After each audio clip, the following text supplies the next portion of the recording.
Well, thank you all again for taking the time to learn alongside us and with us at Promise G4.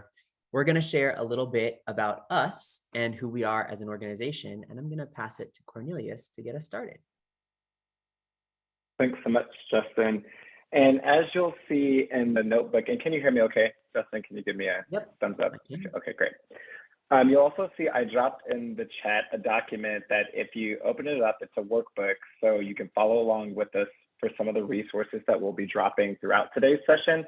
It'll prompt you when you click on the link to make a copy. That's not an error. Usually when I see it, I think it looks like an error. It's not. You'll just make a copy of that, and then you'll have your own copy of the resources that we'll be going over today. So a little bit about us as an organization. At Promise 54, we help adults thrive so they can do their best work on behalf of communities. And I like to say we sit at the intersection of wanting to shift hearts and minds and systems and structures when it comes to diversity, equity, inclusion, organizational culture, and talent-related practices. And so a bit about who I am. I'm Cornelius Lee. I use the pronouns he, him, and then I like to have a little fun and I use adjectives. So my adjectives are fierce, fabulous, and focused. And I identify as a cisgender queer Black man. Happy Pride, everyone. And I've spent a lot of time negotiating and navigating both the intersection of my salient identities and also the distinction of those in workplaces where they haven't really honored or embraced those identities. So that's really important to me when I think about building systems and structures for people at the margins and knowing that when we build at the margins, it's going to impact everyone in a positive way. So that's a bit about me. I'm based here in Chicago, and then I'll hand it over to my colleague, Justin. Thanks, Cornelius. I'm Justin Tendingen. I use he, him pronouns. I'm based in the Los Angeles area, but a few of the salient identities that I hold are that I'm gay and Asian American and Filipino American. So I saw a few of those rainbows and hearts come up for Pride Month, and that was really fun to see. And the way that I come to this work and the way that I learned about racism growing up was I grew up in Portland, Oregon, where I learned about racism by not learning about racism at all, by thinking a lot about instead whiteness and many of the white peers around me in school, in my community. And it wasn't until college and when I found ethnic studies that I started doing coalition building work, that I started working alongside other communities of color in really meaningful ways and understanding the history of race and justice in our country. And so with that, I decided to join education and see what it would look like to advance that work and lead in an education space. And so I taught fourth grade for a few years, and then I joined the organization Teach for America, actually focusing on recruitment work. And so a lot of my professional experience was in recruitment, and I've now been at Promise G4 for about a year as an associate partner. And with that, I'm going to get us started to talking a little bit about today and what we're here for. So we've got two primary objectives in our short time. One is to create a heat map for where and how racism might be showing up in your organization's current hiring processes. That's a big one. Hopefully we'll get to at least a chunk of it today. And co-create strategies for infusing anti-racism checks and balances where your organization is most susceptible. So we'll be able to brainstorm, do a little bit of work, and collaborate together. We also wanted to share some community agreements for our time together whenever talking about issues of race and justice and DEI. We believe that community agreements and norms are ones that we would like to present and do our best effort to uphold. And so I want to just give a little bit of context for each of these. And as you're thinking through them, think about which one is sticking out to you. For speak your truth and recognize we're engaging, we want to recognize that we're engaging across lines of difference. And we want to encourage bravery and also acknowledge that truth speaking without parameters and mindfulness can cause harm, especially in mixed groups, which we're in today. We also want to encourage getting curious and avoiding judgment. A lot of things may seem new or even impossible at your org at first glance. A lot of us, including us, are used to doing things in a certain way, and a good way to explore concepts that seem to push against our knowing brains is to stay in a curious place. Next, we have non-closure, and this is the big one for me. We're not going to boil the ocean today. and figuring out all the ins and outs of a performance management framework. We're here to provide some helpful insights that hopefully fuel and promote continued dialogue. And lastly, we're assuming if you're here, then you have some sort of involvement, interest, and or oversight of people and systems at your org. And so we want to be able to hear from all of that and your experience and your brilliance. And so being open to the direction that we carry each other is going to be important for us. So just take a quick 5 seconds to think about which norm agreement is sticking out to you. If you want to put in the chat, that's great.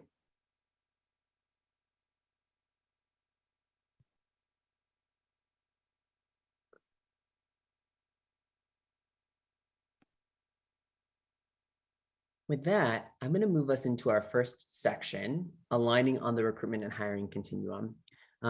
We first wanted to start with defining some terms, and this next slide, hopefully most of it isn't necessarily groundbreaking or revolutionary. It's the recruitment and hiring continuum, but it is from our perspective and how we see it.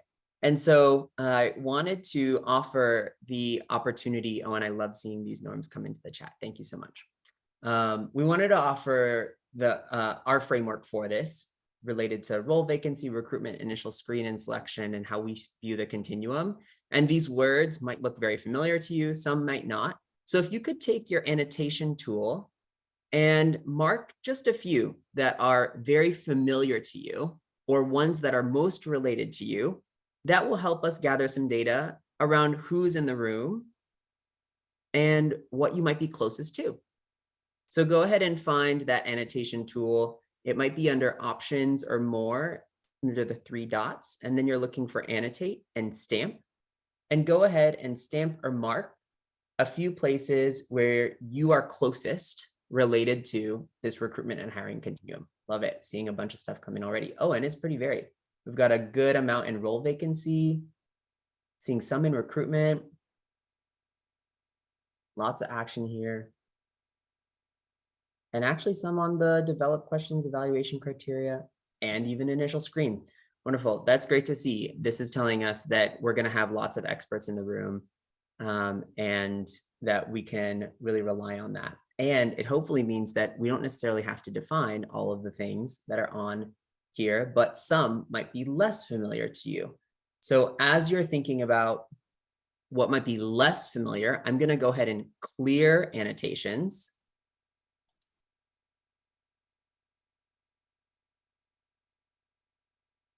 Let's see how quickly I can do that, or if I can get a colleague to help.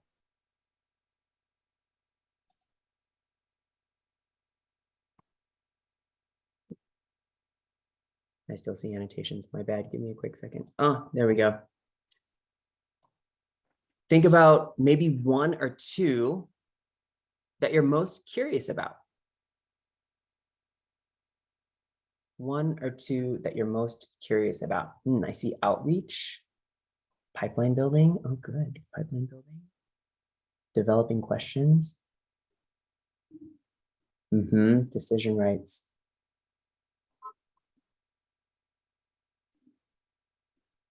Yeah.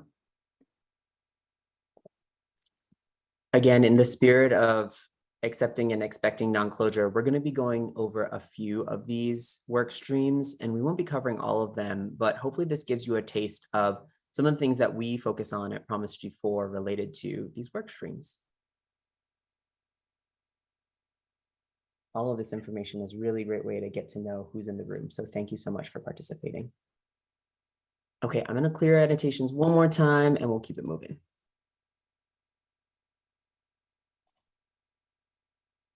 And exit.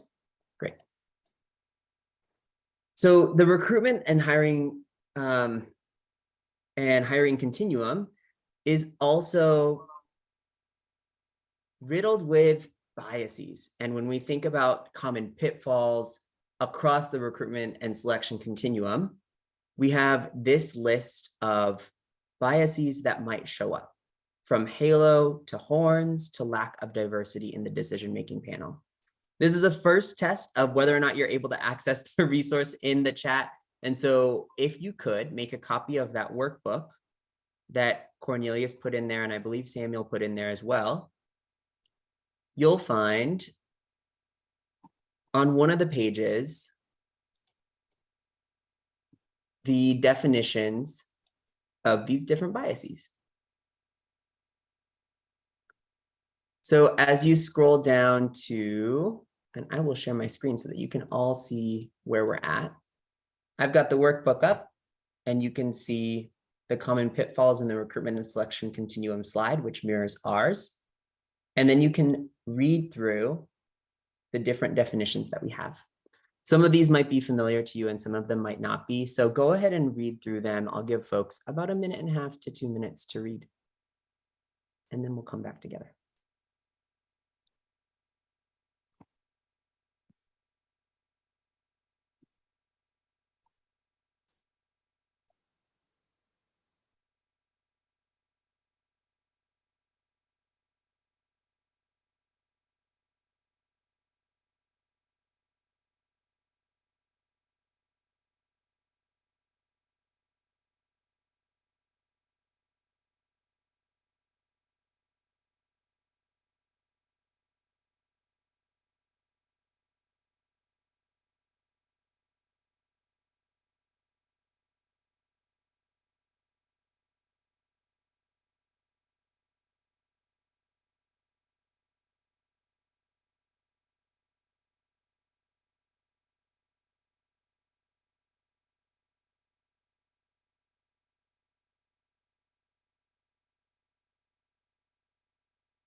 We haven't had an opportunity yet to hear some voices in the room.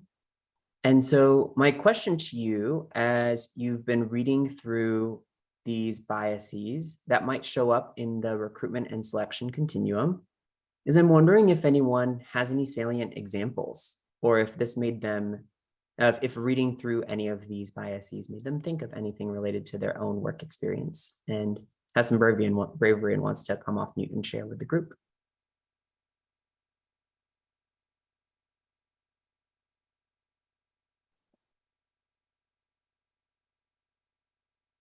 Brianna, go for it. Yeah, I can share really quickly. I think there are elements of a couple that are resonating with me: the similarity bias, and then also the inconsistent interview techniques. And that's in part because of where our organization is at. We're doing a lot of internal interviews for positions that are opening up, and then extending, if folks are not meeting the qualifications. So there are systems that are being put in place to help level this out. And it's just an interesting and complex sort of set of dynamics to navigate. Yeah, just in terms of interviewing colleagues that are there. It's like how do you show up on the interview committee? Oh, there's my son. Not engaging, I don't know, figuring out how you engage with folks when you know that they're your current colleagues, but you're also trying to not demonstrate any bias. It's interesting. Yeah, that's absolutely a challenge. Thank you, Brianna, for sharing. And lovely to hear your son too, and his thoughts. Anyone else want to share? Yeah, Nadia. Hi there. Hello to everyone. Thanks for having us today. I'm really excited to kind of talk and dive into this. I work at a pretty small organization, and we're specifically in a consulting firm that works to hopefully reform and better education. We do a lot of work doing curriculum work and charter authorization in the education space. And so what I find is that, you know, coming to it as a woman of color, I often am the only woman of color that is on the panel, the decision-making panel. And it's not because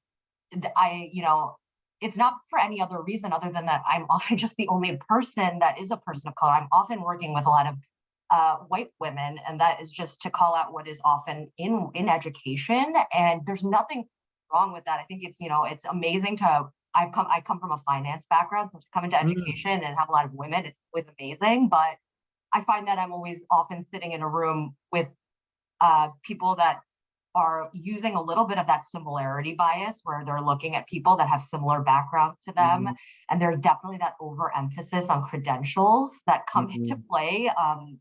And I don't know if it's because they themselves have certain credentials, so they're like, well, these are the only people that can do that kind of work. And that's maybe the bias that they've confirmed within themselves. But I find it, it's been a little bit as I stepped into this. So I've just come into this role in the beginning of May. So I've really started to try to put my foot in the door to be like, no, we need to take a step back and maybe question why we're only looking at certain types of candidates. And then I think I just add one piece to that, is that a lot of the time we get referrals, and a lot of our referrals tend to be people that are within your community. And oftentimes that tends to be within either one racial group or one gender group. And it does sometimes skew what I'm seeing in my pools and my candidate pools. And so I think almost everything that I see on this continuum really resonates with me. And I think that there's a lot to really work through on it. So I appreciate getting the chance to just call that out. Yes, Brianna, Nadia, thank you so much for the illustrative examples here. And moving us along, we'll get into some small groups talking more about these things.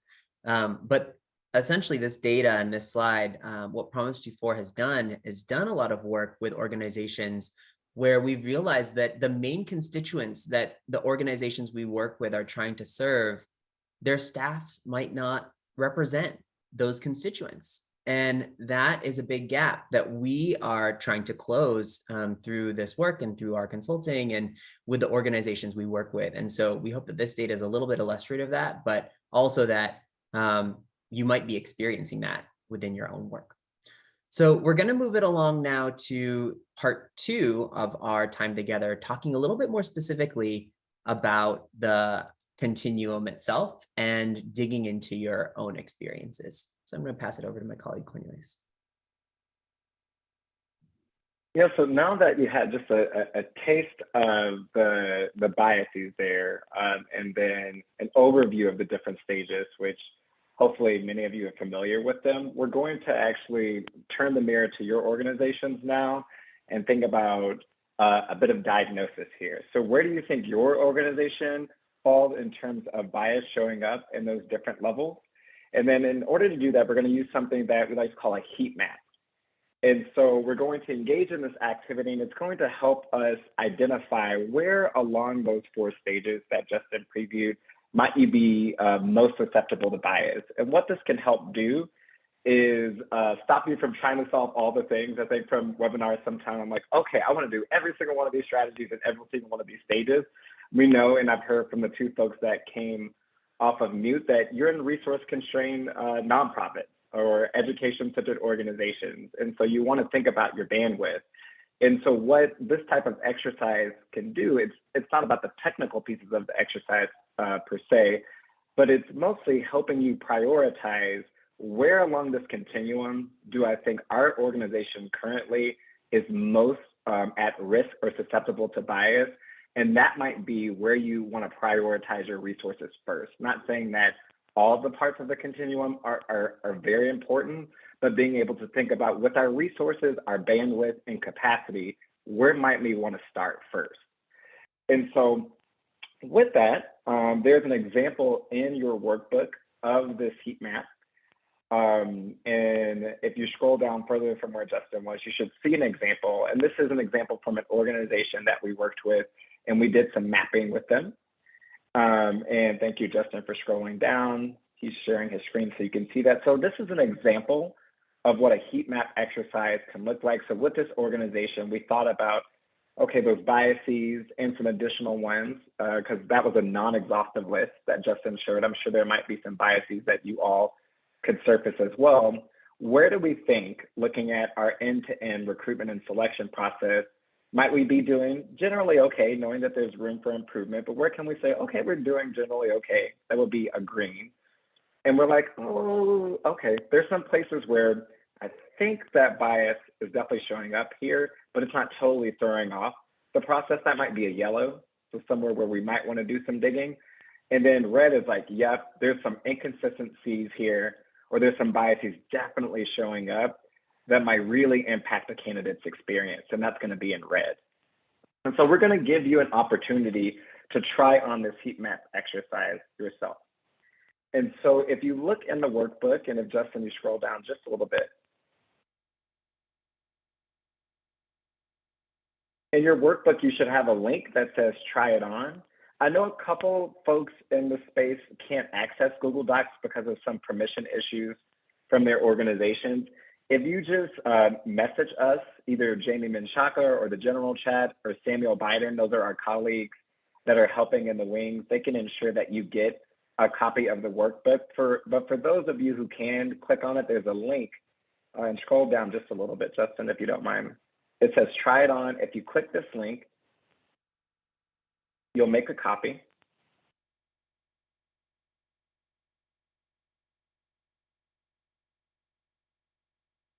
And then what you'll do is you think about those four sections that we just went over in the hiring continuum, and then you'll rate where you think your organization is, and then you'll go back to that list of biases, and you'll say for let's zoom in on your medium and high risk areas.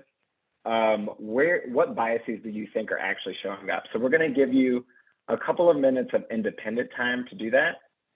And if you don't have access to the document, we'll go ahead and drop it in here too. I know there's some privileges on the back end for some folks where they don't have access, but we'll make sure to drop it in the chat so you'll have it.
And for those of you who do have access, as you start to think about where your organization is in terms of low, medium, high risk for bias, is there anyone bravely that would like to come off of mute and just share some of their reflections as they think about the entire end-to-end continuum, where they might be most susceptible to bias? What are you reflecting on right now?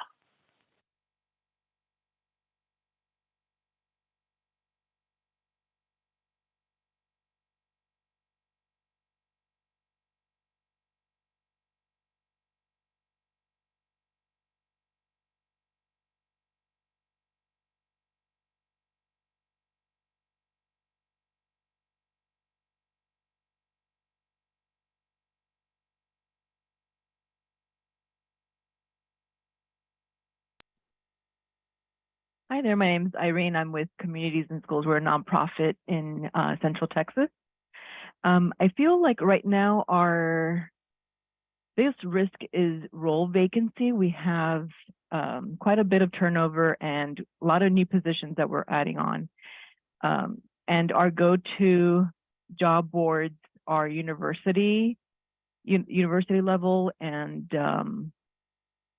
other nonprofit, but tends to be not as diverse as what we would like it to be. And that's our challenge, is reaching out to a diverse group of individuals that meet the qualifications for our roles. Thanks for sharing, Irene. Anyone else want to share any reflections that might be coming up for them as they think about their own end-to-end process and where bias might show up? Hi there, Ryan Bennett here from Alliance College Ready Public Schools. I've been thinking as I reflect on this, I think it really depends on the role and role type for where this actually pops up in our organization. I think for senior level roles, we actually do a good job of a selection process being really clear and defined with competencies, but not always for other roles in the org.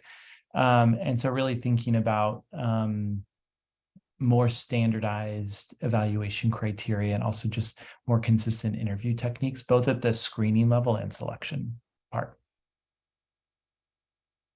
Thanks for sharing, Ryan.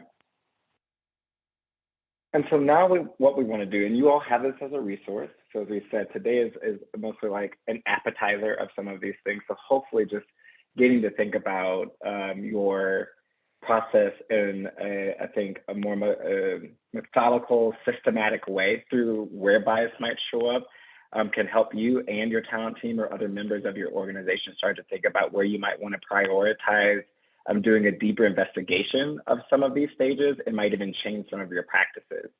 Along those lines, what we wanted to do is highlight a couple different strategies in some of these buckets. We can't go over each of the buckets, but to frame how we want to go into thinking about anti-racist strategies, I think there is sometimes a assumption about what anti-racism is. And so we want to provide this frame for thinking about anti-racism. Prior to the 70s, curb cuts, so the slants and sidewalks weren't widely used. And they were few and far between if they were used. And a group of disability advocates that lived in Berkeley, they attended the University of Berkeley. They demanded that their curb cuts put into the sidewalks. In fact, they were almost arrested because they tried to create their own curb cuts. And so their advocacy led to curb cuts being, a curb cut being put in so they could better access their classes throughout the university campus and move around Berkeley a little bit more easily. And what that led to is hundreds and thousands of curb cuts popping up all over the place across the country. And what the realization was is that curb cuts only didn't impact people with wheelchairs, but it impacted parents with strollers. It impacted folks who were lifting heavy things, such as folks who were moving things, joggers, strollers, skateboarders. So there was a whole host of people that benefited from these curb cuts, though they were originally designed for people with disabilities. So it is to say that when we design at the margins, it can actually impact everyone. And the opposite side of that is that people were able to get around without curb cuts However, it was significantly more challenging for people with wheelchairs to get around where curb cuts. So it's to say we're hiring people every day, right? They're going through our recruitment and selection processes every day. And we can continue to move in the direction we're moving, yet these practices will help you mitigate barriers specifically for folks of color and other marginalized identities that experience a lot of challenge with these processes. So let's just start with something to frame anti-racist practices. It's just not saying, let's go hire Black and brown people, but it is saying, what are the barriers that might exist for Black and brown people that actually might benefit everyone if we mitigate those barriers in our processes. So with that, we want to do a choose your own adventure. We won't have a ton of time in these breakouts, but we're going to let you choose. We'll only be able to deep dive into 2 of the 4 areas that we explored. One being pipeline building, so the recruitment process, and then the other being interviewing and performance tasks, so the hiring. And so we'll open up some breakout rooms. We obviously won't have 20 minutes in there. We'll probably have about 5 minutes or so before we have to come back and finish up our time. But do note that there will be an opportunity to continue to talk to us here at Promise 54 one-on-one with a free consultation. So we'll go ahead and open up those rooms. You can decide which one you want to opt into. And Justin and I will break up and we'll see you over there in just a bit.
Brianna and Rosanna, do you want to go into either one of the pipeline building or the other one? I can put you in there. Is this pipeline building? Oh, I'm not. No, this is just the main room, but if you're having trouble getting in, I'm happy to put you in. No, I want to go into the interview and performance task. I thought I joined, so let me try. Oh, sure.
Hi, all. Thanks for those who stay with us to the end here.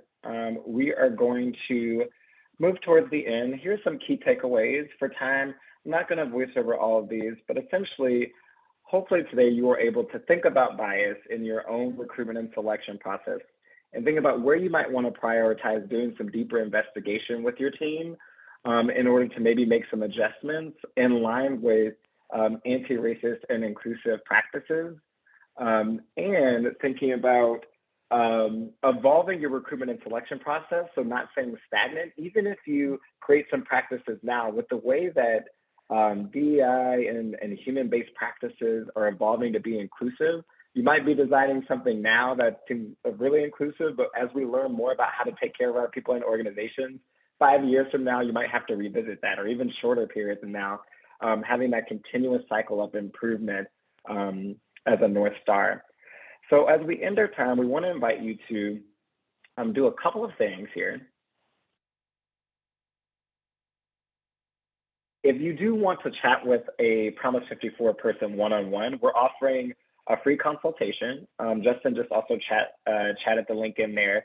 So if you are leaving with more questions than answers here, which is kind of the point we wanted to stir up the noggin a little bit, then please sign up for that consultation where you get to talk to a Promise 54 staff member one-on-one, and that's completely free. And then we also invite you to provide us a bit of feedback on how today went. We want to be able to offer more of these free experiences to the field. And this is our first series doing this. And so we want to get feedback from you all that attended today on how to improve this experience even more. And so there's also a QR code there for that, and we'll also drop a link for that. Thank you all so much for joining today. I know this was kind of short and sweet, but as Justin said, it's mostly an appetizer, not the main course. And so hopefully you got a little taste of something that you can take back to your organization or that you're noodling on a bit. And we surely appreciate you attending on a Friday afternoon when there's so many things that you could be doing, especially as the weather gets better. And I'm glad you spent some time with us. Take good care, and I hope you join us for our last webinar in a couple of weeks that will be going over compensation transparency. Thanks all, appreciate you joining.